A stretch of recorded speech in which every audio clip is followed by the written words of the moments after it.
আলহামদুলিল্লাহ রাব্বিল আলামিন ওয়াসসালাতু ওয়াসসালামু আলা আশরাফিল আমবিয়া ওয়াল মুরসালিন নবিয়িনা মুহাম্মদ ওয়া আলিহি ওয়া আসহাবিহি আজমাইন, আম্মা বাদ। সকল প্রশংসা মহান রব্বুল আলামিনের জন্য। অগণিত দরুদ এবং সালাম বর্ষিত হোক তার প্রিয় রাসূল মুহাম্মদ মুস্তাফা সাল্লাল্লাহু আলাইহি ওয়াসাল্লামের প্রতি এবং তার সকল আলো আসহাব সকলের প্রতি। আল্লাহুম্মা সাল্লি আলাইহিম, আল্লাহুম্মা বারিক আলাইহিম। মুহতারাম হাজরিন, আজকের মূল আলোচনার বিষয়বস্তু হলো এমন কিছু নেকামল, এমন কিছু ভালো কাজ আছে যে নেকামল, যে ভালো কাজের বিনিময়ে আল্লাহ সুবহানাহু ওয়া তাআলা বান্দাকে সারা রাত জেগে ইবাদত এবং তাহাজ্জুদ আদায় করার সওয়াব দান করবেন। কি সেই আমল, যে আমলগুলোর মাধ্যমে আমরা রাত জেগে তাহাজ্জুদের সালাত আদায় করার মতো কষ্টকর ইবাদতের সওয়াব সে আমলগুলো করার মাধ্যমে পেতে পারি। এরকম অনেকগুলো আমল রয়েছে, প্রায় 11টি আমলের কথা আজ ইনশাআল্লাহ আমরা বলবো, যে আমলগুলোর মাধ্যমে কিয়ামুল লাইল বা রাত জেগে তাহাজ্জুদের সালাত আদায় করার যে সওয়াব, সেরকম বিশাল বড় সওয়াবের অধিকারী আমরা হতে পারবো। আল্লাহ সুবহানাহু ওয়া তাআলা আমাদের সকলকে সে সব আমলগুলোকে অক্ষরে অক্ষরে পালন করার তৌফিক দান করুন। তাহাজ্জুদের সালাত সম্পর্কে অনেক বিশেষজ্ঞ উলামায়ে কেরামের বক্তব্য হলো যে 5 ওয়াক্ত সালাত ফরজ হওয়ার আগে তাহাজ্জুদের সালাত ছিল ফরজ সালাত, এবং বিভিন্ন হাদিস থেকে এরকম বোঝাও যায়। তাহাজ্জুদের সালাত এটি একসময় ফরজ ছিল, এছাড়াও পরবর্তীতে এটি গুরুত্বপূর্ণ নফল সুন্নাহ সালাত হিসাবে রয়ে গেছে। নবী সাল্লাল্লাহু আলাইহি সাল্লাম তিরমিজি বর্ণিত হাদিসে আসছে, তিনি বলেছেন, আলাইকুম বিকিয়ামিল লাইল, তোমরা রাত জেগে সালাত আদায় করবে, অর্থাৎ তাহাজ্জুদের সালাত পড়বে, রাত জেগে সালাত পড়বে। কেন? কারণ ফাইন্নাহু দাবুস সালিহিনা ক্বাবলাকুম, কারণ তোমাদের পূর্বে যত নেককাররা ছিলেন, পৃথিবীতে ভালো মানুষ ছিলেন, তাদের চরিত্র ছিল, তাদের অভ্যাস ছিল, তাদের নিয়ম ছিল, তারা এই কিয়ামুল লাইল বা রাত জেগে তাহাজ্জুদের সালাত পড়তেন। এই জন্য অনেক উলামায়ে কেরাম বলেন যে পৃথিবীতে এমন কোনো আল্লাহওয়ালা, এমন কোনো নেককার আল্লাহর প্রিয় বান্দা গত হয় নাই যিনি তাহাজ্জুদের সালাত আদায় করতেন না।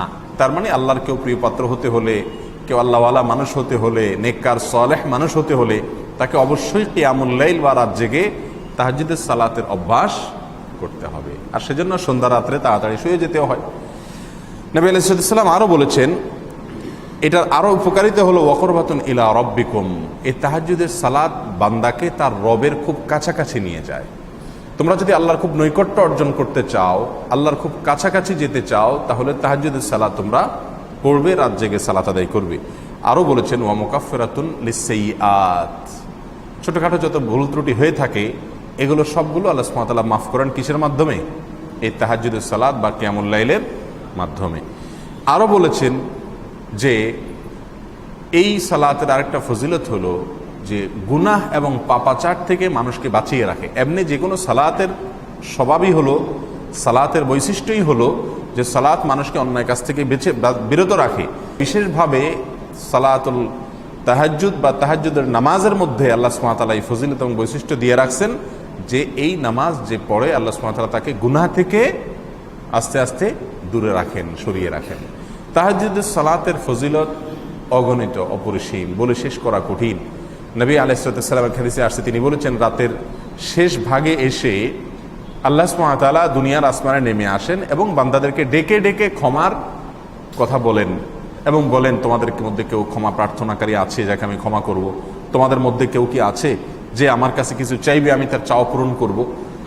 এই সময়টা ইবাদতের জন্য সবচাইতে বেস্ট এবং উত্তম সময়। এই কিয়ামুল লাইল এত ফজিলতপূর্ণ একটি আমল, এত গুরুত্বপূর্ণ একটি আমল, কিন্তু আজকের আমাদের তথাকথিত ব্যস্ততার এই জিন্দেগিতে, সোশ্যাল মিডিয়ার যে এডিকশন আর আসক্তি, এই যুগে, আসক্তির এই যুগে কিয়ামুল লাইল বা সালাতুত তাহাজ্জুদ বা তাহাজ্জুদের নামাজ এটা এখন প্রায় সোনার হরিণ হয়ে গেছে। এখন আমাদের ফজরের সালাত পড়তেই কষ্ট হয়ে যায়, তাহাজ্জুদের সালাত তো অনেক পরের কথা। তো যে সমস্ত হাদিসে নবী আলাইহিস সালাম বিশেষ কোনো আমলকে তাহাজ্জুদের সালাত আদায় করা, রাত জেগে সালাত আদায় করার সমপরিমাণ সওয়াব এনে দিবে বলেছেন, তাহলে অন্তত সেগুলো যদি আমরা গুরুত্বের সাথে আমল করি, তাহলে দুধের স্বাদ গলে হইলেও কিছুটা পূরণ হবে ইনশাআল্লাহ। যদিও দুধের স্বাদ কোনোদিনই ঘোল দিয়ে পরিপূর্ণভাবে পূরণ করা যাবে না বা পাওয়া যাবে না, তেমনিভাবে তাহাজ্জুদের যে আসল মর্যাদার মাকাম, সেটা তাহাজ্জুদ সালাত আদায় করেই কি করতে হবে? অর্জন করতে হবে। আল্লাহ তাআলা আমাদের সবাইকে তৌফিক দান করুন। তো সেরকম আমলগুলোর ভিতরে 1 নম্বরে যে আমলের কথা বলবো তা হলো এশা এবং ফজরের সালাত জামাতের সাথে পড়া। এশার সালাত আর ফজরের সালাত, এই দোনো সালাত জামাতের সাথে আদায় করলে আল্লাহ সুবহানাহু ওয়া তাআলা তাকে সারা রাত জেগে তাহাজ্জুদের সালাত আদায় করলে যে সওয়াব হতো, সওয়াব আল্লাহ সুবহানাহু ওয়া তাআলা তাকে দান করবেন। এ সম্পর্কে ওসমান ইবনে আফফান রাদিয়াল্লাহু তাআলা আনহু, ইসলামের 3য় খলিফা, তিনি বর্ণনা করেছেন যে নবী সাল্লাল্লাহু আলাইহি ওয়াসাল্লাম ইরশাদ করেছেন, মান সাল্লাল ইশা ফি জামাআহ কানা কা কিয়ামিন নিসফি লাইলাহ, যে ব্যক্তি জামাতের সাথে এশার সালাত আদায় করলো, সে ব্যক্তি অর্ধরাত জেগে ইবাদত করলে যে সওয়াব হতো, আল্লাহ সুবহানাহু ওয়া তাআলা তাকে ওই সওয়াব দিবেন। শুধু এশার সালাত জামাতের সাথে পড়লে অর্ধরাত জেগে ইবাদতের সওয়াব পাবেন। আর ওমান সাল্লাল ইশা ওয়াল ফজর ফি জামাআহ কানা কা কিয়ামি লাইলাহ, আর যে ব্যক্তি এশা এবং ফজর উভয় সালাত জামাতের সাথে আদায় করবে, তাকে সারা রাত জেগে ইবাদতের সওয়াব আল্লাহ সুবহানাহু ওয়া তাআলা দান করবেন। বোনাস এবং এক্সট্রা হিসাবে এটা তার প্রাপ্য হবে, আল্লাহ সুবহানাহু ওয়া তাআলা তাকে দিবেন। এবং হাদিসটি ইমাম মালিক রাহিমাহুল্লাহ তার মুওয়াত্তা বর্ণনা করেছেন, মুসলিমে বর্ণিত হয়েছে, আর অন্য হাদিসের কিতাবে বর্ণিত হয়েছে। তাহলে একটি আমল আমরা পেয়ে গেলাম, সেটা হলো কি? এশা এবং ফজর এই দুনো সালাতকে জামাতের সাথে আদায় করলে ইনশাআল্লাহ সারা রাত জেগে ইবাদত করার, তাহাজ্জুদের সালাত আদায় করার সওয়াব পাওয়া যাবে। আপনি শুধু 2 ওয়াক্ত সালাত জামাতের সাথে পড়লেন আর সারা রাত ঘুমালেন, আপনি নাক টেনে ঘুমালেন সারা রাত, কিন্তু আল্লাহ সুবহানাহু ওয়া তাআলা আমল নামায় আপনার সারা রাত জেগে ইবাদতের সওয়াব লিখে দিলেন। আর যে ব্যক্তি এশার সালাত আর ফজরের সালাত উভয়টা জামাতের সাথে পড়লো, আবার রাত জেগে সালাতও আদায় করলো, তার কি হবে? ডাবল হবে। আল্লাহ সুবহানাহু ওয়া তাআলা তাকে কি দিবেন? ডাবল দিবেন। আসলও পাবে, তার সাথে সে বোনাসও পাবে। আল্লাহ তাআলা আমাদের সবাইকে আমলের তৌফিক দান করুন। নাম্বার 2, দ্বিতীয় আমল হলো জোহরের আগে 4 রাকাত সুন্নতকে গুরুত্বের সাথে আদায় করা। জোহরের আগে 4 রাকাত সুন্নত, এটার ফজিলত হলো এই 4 রাকাত সুন্নতও যদি কেউ আদায় করে ভালোভাবে, হক আদায় করে অবশ্যই, তাহলে তার বিনিময়েও আল্লাহ সুবহানাহু ওয়া তাআলা রাত জেগে ইবাদত করার সওয়াব দান করবেন। এ বিষয়ে নবী সাল্লাল্লাহু আলাইহি ওয়াসাল্লাম থেকে যে হাদিসটি বর্ণিত হয়েছে, সেটি মুসান্নাফ ইবনে শাইবায় বর্ণিত হয়েছে যে 4 রাকাতান ক্বাবলা যুহরি ইয়াদিলনা বিসালাতিস সাহর, যোহরের আগের 4 রাকাত সালাত এটা তাহাজ্জুদের সালাতের সমকক্ষ। তার মানে এই 4 রাকাত সালাতের সওয়াব হলো তাহাজ্জুদের সালাতের সওয়াবের মতো। তাহলে এই 4 রাকাত সালাত, যোহরের আগে 4 রাকাত সুন্নত যেটা আছে সেটা কথা বলছি, এটাকে খুব গুরুত্বের সাথে আদায় করতে হবে। নবী সাল্লাল্লাহু আলাইহি সাল্লাম এই 4 রাকাত সালাত কোনোদিন যদি যোহরের ফরজের আগে এই সুন্নতগুলো পড়তে না পারতেন, আম্মা জান আয়েশা রাদিয়াল্লাহু তাআলা বর্ণনা করেছেন, তাহলে তিনি সেটা পরে পড়তেন। অর্থাৎ যোহরের আগে সুন্নত যদি আগে ছুটে যেত, তিনি ফরজের পরে সেটা পড়ে দিতেন, তারপরেও এটা কি করতেন না? ছাড়তেন না। তাহলে 5 ওয়াক্ত সালাতের আগে পরে যে সুন্নত সালাতগুলো আছে, এর ভিতরে যোহরের আগের 4 রাকাত সুন্নতের একটা বিশেষ বৈশিষ্ট্য যেটা অন্যগুলোতে নাই, সেটা হলো এই 4 রাকাত সুন্নতকে বলা হয়েছে, নবী সাল্লাল্লাহু আলাইহি ওয়াসাল্লাম বলেছেন, কিসের সমকক্ষ এগুলো? তাহাজ্জুদের সালাতের সমকক্ষ ইনশাআল্লাহ। তাহলে রাত জেগে তাহাজ্জুদের সওয়াব পাওয়ার জন্য ইনশাআল্লাহ যদি যোহরের সালাত 4 রাকাত সুন্নত আমরা পড়ব, পড়ার সময় যদি এই চিন্তা থাকে যে এই 4 রাকাত সালাত আমার তাহাজ্জুদের সমকক্ষ সওয়াব এনে দিবে, তাহলে সেটা পড়ার প্রতি একটা বিশেষ আগ্রহ হবে কি হবে না আমাদের ইনশাআল্লাহ। আল্লাহ তাআলা আমাদের তৌফিক দান করুন। তৃতীয় আমল হলো তারাবির সালাত শেষ পর্যন্ত ইমামের সঙ্গে থেকে আদায় করা। অর্থাৎ রমাদান মাসে যখন আমরা তারাবি পড়ব, ইমাম তারাবি শেষ করে চলে যাওয়া পর্যন্ত অপেক্ষা করা।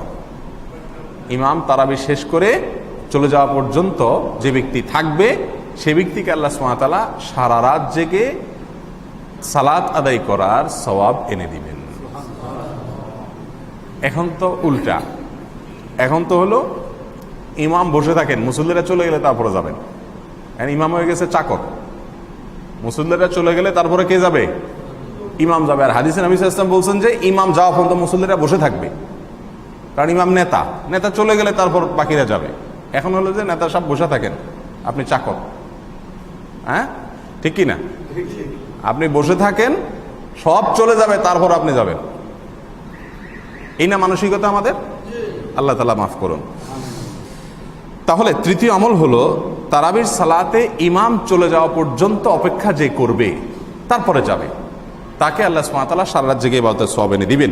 এবং এ সম্পর্কে আবু যর গিফারী রাদিয়াল্লাহু তাআলা হাদিসে বর্ণনা করেছেন যে নবী সাল্লাল্লাহু আলাইহি সাল্লাম ইরশাদ করেছেন, ইন্নার রাজুলা ইযা সাল্লা মাআল ইমামি হাত্তা ইয়ানসারিফা, যে ব্যক্তি ইমাম চলে যাওয়া পর্যন্ত ইমামের সঙ্গে তারাবির সালাত আদায় করবে, হুসিবা লাহু কিয়ামুল লাইলাহ, তাকে রাত জেগে সালাত আদায় করার, তাহাজ্জুদ আদায় করার সওয়াব দেওয়া হবে। হাদিসটি আছে ইমাম আহমদ রাহিমাহুল্লাহর মুসনাদে আহমদ ইবনে হাম্বলের ভিতরে এবং সুনানে আবু দাউদের ভিতরে, তিরমিজিতে, নাসাইতে, ইবনে মাজায়, আরও অনেকগুলো হাদিসের কিতাবে। তাহলে তারাবির সালাতে রমাদান মাসে একেবারে শেষ পর্যন্ত যে থাকবে তাকেও আল্লাহ সুবহানাহু ওয়া তাআলা রাত জেগে সালাত আদায় করার সওয়াব দিবেন। তাহলে তারাবির সালাতের মাঝখান থেকে যদি কেউ চলে যায় তাহলে তিনি এই ফজিলত পাবেন না। কয়টা গেল? 3টা।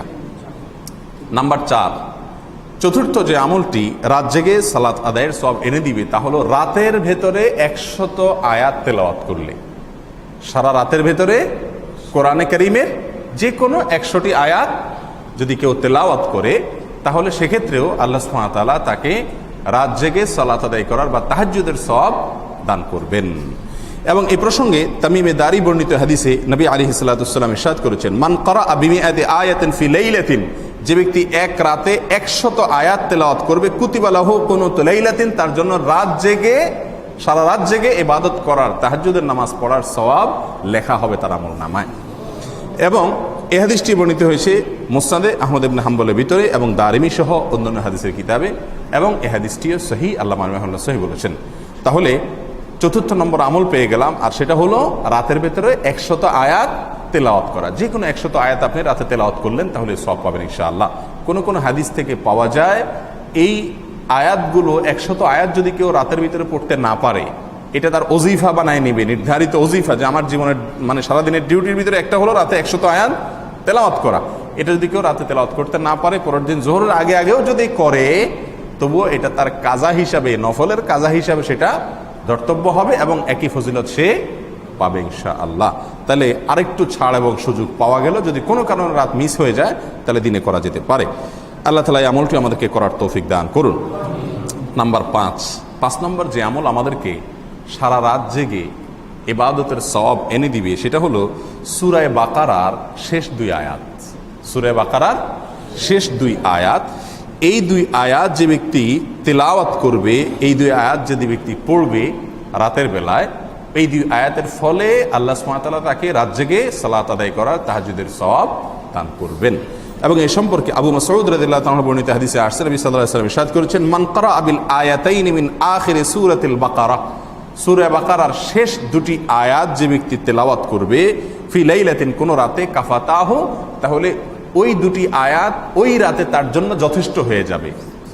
যথেষ্ট হয়ে যাবে মানেটা কি? এ সম্পর্কে ইমাম নববী রাহমাতুল্লাহি আলাইহি সহ অন্যান্য মুহাদ্দিসগণ বলেছেন, এর মানে হলো 2 আয়াত যদি কেউ রাতের ভিতরে পড়ে তাহলে সারা রাত দাঁড়িয়ে ইবাদত করার, তাহাজ্জুদের নামাজ পড়ার জন্য এই 2টি আয়াত কি হয়ে যাবে? যথেষ্ট হয়ে যাবে। অর্থাৎ 2 আয়াত পড়লে সারা রাত জেগে কিয়ামুল লাইল করার বা তাহাজ্জুদ পড়ার সওয়াব পাওয়া যাবে। রাতের ভিতরে পড়তেই হবে। সূরা বাকারার শেষ 2 আয়াত কি? আমানার রাসূলু বিমা উনজিলা ইলাইহি মির রাব্বিহি, এখান থেকে নিয়ে একেবারে শেষ পর্যন্ত এই 2টা আয়াত। নাম্বার 6 যে আমলটি আমাদেরকে কিয়ামুল লাইল বা রাত জেগে ইবাদতের মতো কষ্ট করে ইবাদতের সওয়াব এনে দিবে সেটা হলো উত্তম আচরণ। উত্তম আচরণ, সুন্দর ব্যবহার, যার ব্যবহার থেকে মধু ঝরবে, যার আচরণ দ্বারা মানুষ কষ্ট পাবে না, যার আচরণে সবাই মুগ্ধ হবে, ভালোবাসবে, বিনম্রতা থাকবে আচরণের ভিতরে, উত্তম ব্যবহার যার ভিতরে থাকবে, এই ব্যক্তিকেও আল্লাহ সুবহানাহু ওয়া তাআলা রাত জেগে ইবাদতকারী বান্দার, এমনকি দিনে নফল সিয়াম সারা দিনভর সবসময় রাখে, এরকম বান্দার সমপর্যায়ের মর্যাদা আল্লাহ তাআলা দান করবেন শুধুমাত্র যে ব্যক্তি মানুষের সাথে হাসি মুখে সুন্দর আচরণে কথাবার্তা বলে, উঠা বসা করে, ওই ব্যক্তিকে।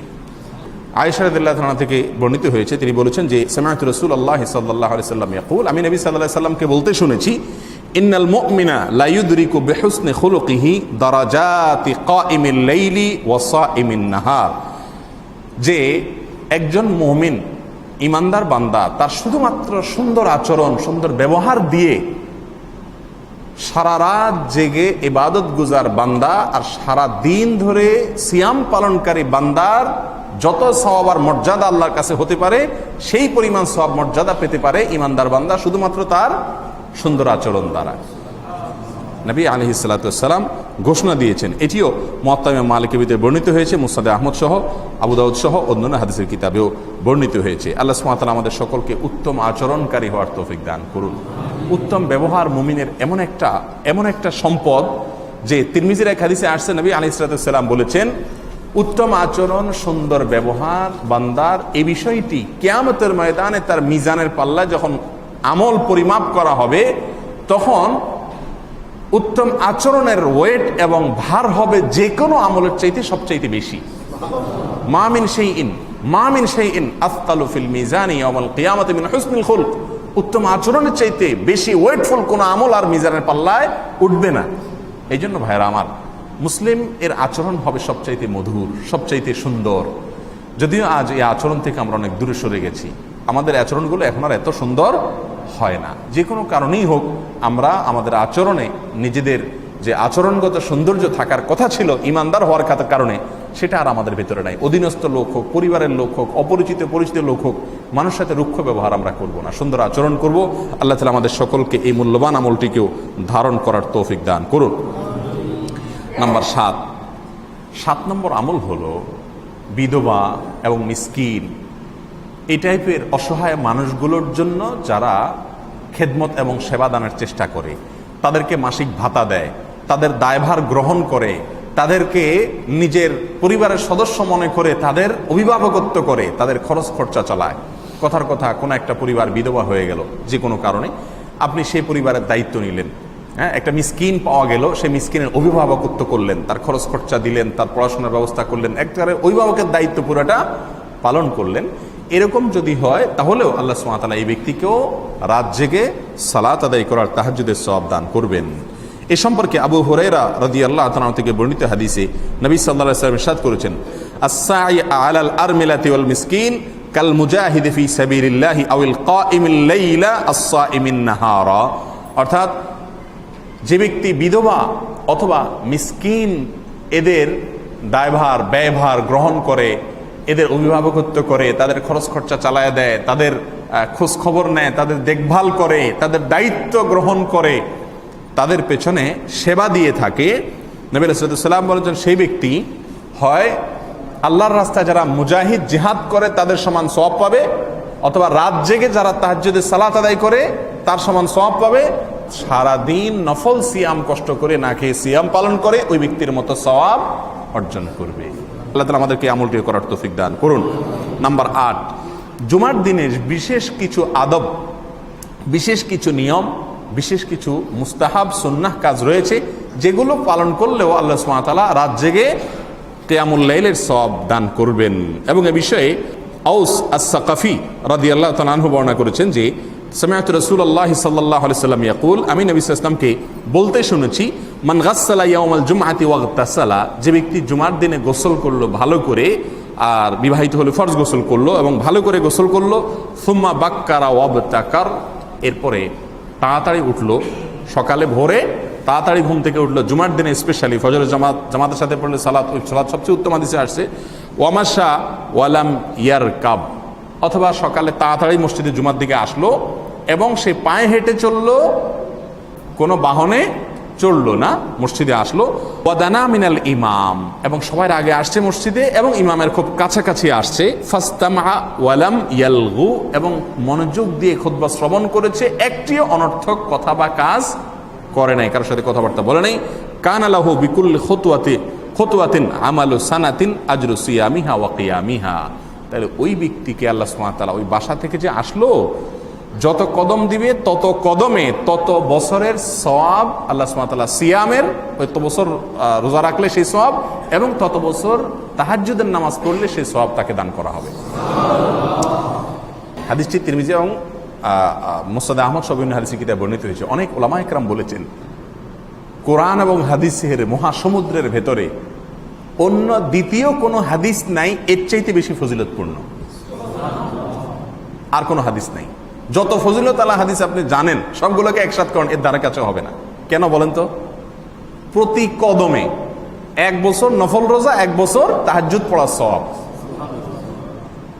এবার আপনি হিসাব করেন, 1000 কদম যদি হয় আপনার বাসা থেকে মসজিদে আসতে, তাহলে 1000 বছর আমল করার সওয়াব পাবেন এই কয়েকটা কাজের মাধ্যমে।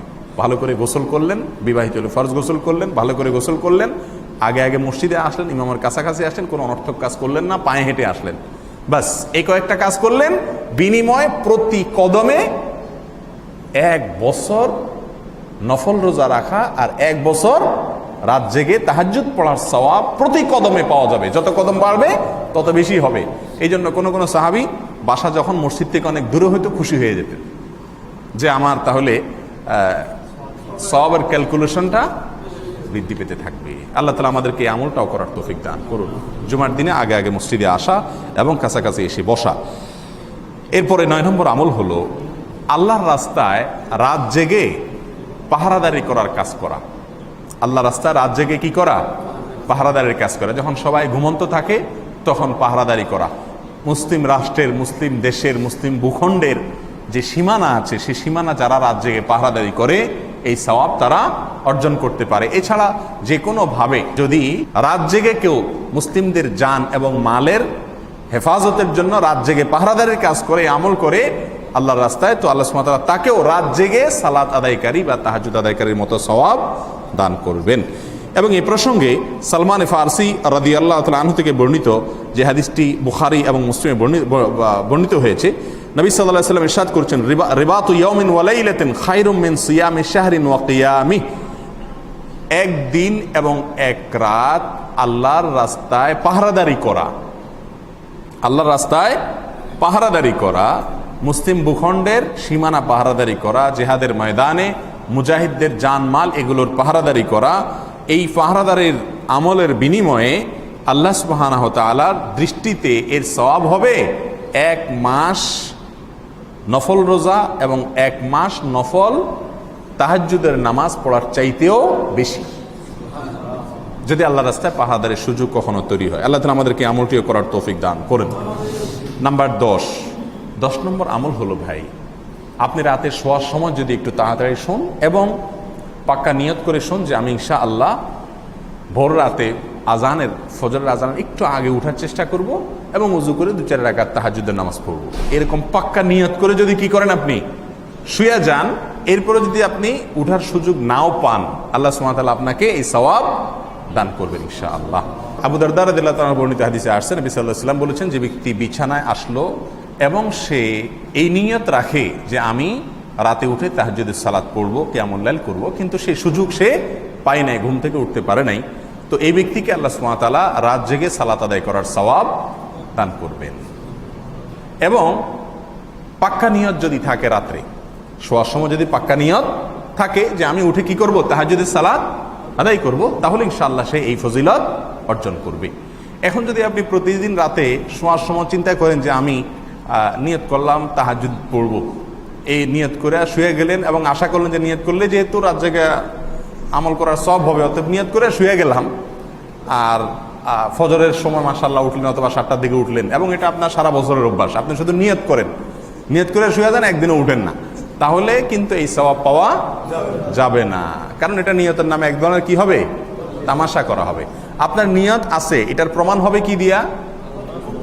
যদি আপনি শোয়ার সময় অ্যালার্মে টাইম সেট করেন, আজান হয় এতটা এত বাজে, আমি তার 15 মিনিট আগে উঠলাম, 20 মিনিট আগে উঠলাম, অ্যালার্ম সেট করলেন, 1 বার 2 বার 3 বার অ্যালার্ম সেট করলেন। বাসায় যে পরিবারের সদস্য তাহাজ্জুদের নামাজ পড়েন তাকে বললেন যে আমাকে একটু ডেকে দিয়েন, কোনো দোস্ত তাহাজ্জুদ পড়ে তাকে বললেন আমাকে একটু মিস কল দিয়েন। অর্থাৎ যা যা দরকার, আপনি একটু তাড়াতাড়ি শুয়ে গেলেন যাতে উঠতে সহজ হয়, এরকম যতগুলো পদ্ধতি আছে সব অবলম্বন করলেন, তাহলে বলা যেতে পারে যে আপনি তাহাজ্জুদ পড়ার নিয়ত নিয়ে শুইছেন, এরপরেও ঘুম বার হয়ে গেছে আর উঠতে পারেন নাই, তাহলে ইনশাআল্লাহ এই সওয়াব পাওয়া যাবে। আপনি আপনার শোয়ার সময় বললেন যে ঠিক আছে রাত 2টা বাজে গেছে, নিয়ত করে শুইলাম 1 ঘন্টা পরে উঠবো, কথা বুঝে আসছে, অ্যালার্মও দিলেন না, কাউকে বললেন না, তাহলে এটাকে নিয়ত করা হয়েছে বলা হবে না। আল্লাহ তাআলা আমাদেরকে আমলটি করার তৌফিক দান করুন। 11 নম্বর এবং সর্বশেষ আমল হলো, আপনি যে আমলগুলোর কথা এখন শুনলেন, যে আমলগুলোর বিনিময়ে আল্লাহ সুবহানাহু ওয়া তাআলা বান্দাকে রাত জেগে তাহাজ্জুদের নামাজ পড়ার সওয়াব দান করবেন, এই আমলগুলোর কথা যদি আপনি অন্যকে শেখান এবং আপনার শেখানো অনুযায়ী যদি সে আমল করে, তাহলে ইনশাআল্লাহ আপনিও রাত জেগে সালাত বা তাহাজ্জুদ পড়ার যে সওয়াব, সেটা শেখানোর মাধ্যমে, অন্যের কাছে প্রচার করার মাধ্যমে আপনি অর্জন করতে পারবেন। এই আলোচনা আপনি যদি শেয়ার করেন অন্যদের মাঝে, এবং তারা যদি এটার উপরে আমল করে, ইনশাআল্লাহ ওই সওয়াবও আপনাকে আল্লাহ সুবহানাহু ওয়া তাআলা দান করবেন। চক্রবৃদ্ধি হারে আল্লাহ সুবহানাহু ওয়া তাআলা সওয়াব দান করবেন যদি কেউ কি করে, এই আমলগুলোর কথা অন্যের কাছে প্রচার করে, প্রসার করে, অন্যকে শেখায়। কারণ মান দাল্লা আলা খাইরিন ফালাহু আজরু ফাইলিহি মিসলু আজরি ফাইলিহি মিন গায়রি মা ইউনকাসা মিন গায়রি মিন আইয়ুনকাসা মিন আজরিহি শাইআ।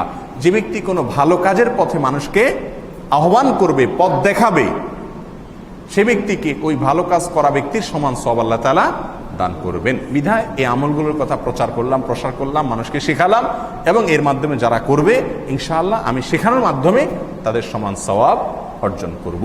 আল্লাহ সুবহানাহু ওয়া তাআলা আমাদেরকে এই সবগুলো আমল করার তৌফিক দান করুন। আমি আবারও এক নজরে বলে দিচ্ছি। নাম্বার 1, এশার সালাত এবং ফজরের সালাত জামাতের সাথে আদায় করা। নাম্বার 2, যোহরের আগে 4 রাকাত সুন্নাহ সালাত আদায় করা। নাম্বার 3, শেষ পর্যন্ত তারাবির নামাজ আদায় করা, শেষ পর্যন্ত থাকা। নাম্বার 4, রাতে 100 আয়াত কোরআনের তেলাওয়াত করা। নাম্বার 5, সূরা বাকারার শেষ 2 আয়াত রাত্রে তেলাওয়াত করা আমাদের রাসূল থেকে নিয়ে শেষ পর্যন্ত। নাম্বার 6, নিজের আচরণ সুন্দর করা মানুষের সাথে। নাম্বার 7, মিসকিন এবং বিধবা এই টাইপের মানুষগুলোকে দেখভাল করা, তাদের ব্যয়ভার বহন করা, তাদের খেদমত করা, সেবা করার চেষ্টা করা। নাম্বার 8, জুমার কিছু আদব আছে, এগুলো খেয়াল করা, অর্থাৎ গোসল করা ভালো করে, আগে আগে মসজিদে আসা, ইমামের কাছাকাছি বসা, অনর্থক কথা কাজ না করা, মনোযোগ দিয়ে খুতবা শ্রবণ করা, পায়ে হেঁটে মসজিদে আসা, এই কাজগুলো করা। এবং নাম্বার 9, আল্লাহর রাস্তায় একদিন এক রাত জেগে পাহারাদারি করা। নাম্বার 10, কিয়ামুল লাইল করবেন, তাহাজ্জুদ পড়বেন, সে নিয়ত পাক্কাপাক্কি করে শুইলেন কিন্তু উঠতে পারলেন না, তারপরে এই সওয়াব পাওয়া যাবে। এবং নাম্বার 11, এই আমলগুলোর কথা অন্যকে শেখাইলেন, বললেন, প্রচার করলেন, এর মাধ্যমে ইনশাআল্লাহ সারা রাত জেগে তাহাজ্জুদ পড়ার সওয়াব আল্লাহ তাআলা আমাদেরকে দান করবেন। আল্লাহ সুবহানাহু ওয়া তাআলা এই সবগুলো আমল আমাদের সবাইকে করার তৌফিক দান করুন।